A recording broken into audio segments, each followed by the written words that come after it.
અમદાવાદમાં જે એક પરિવારના બજારમાંથી ઢોસા બનાવવા માટે એક તૈયાર ખીરુંને મંગાવ્યું હતું, જે ખીરાથી બનાવેલા ઢોસા ખાધા પછી પરિવારના તમામ સભ્યોની તબિયત બગડી ગઈ હતી.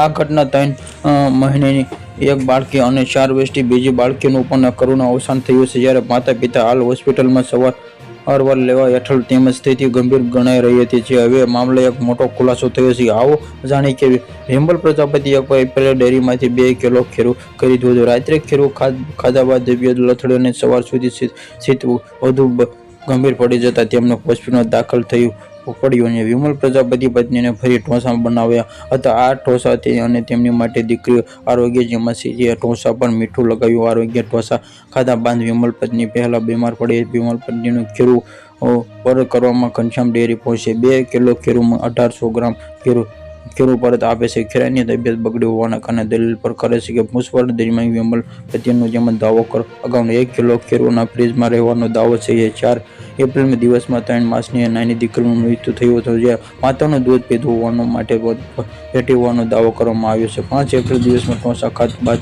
બીમાર પડેલી મોટી દીકરીનું પણ અવસાન થયા છે, જેમાં ડેરી માલિકનું કહેવાનું કે ખીરું વેચ્યા કર્યા છતાં બીજા કોઈ ગ્રાહકને તકલીફ થઈ નથી અને વિમલ પ્રજાપતિનું ઘરમાં પહેલેથી જ ફ્રીજમાં ખીરું હતું. તેમને શંકાસ્પદ સ્થિતિમાં પોલીસે તપાસ દરમિયાન ખીરુંનું સેમ્પલ લેબોરેટરી પરીક્ષણ મધ્યમાં વિશેષ તપાસ જાણ થયા બાદ ઘટનાનો સંપૂર્ણ ખુલાસો પોલીસ તપાસ બાદ થશે.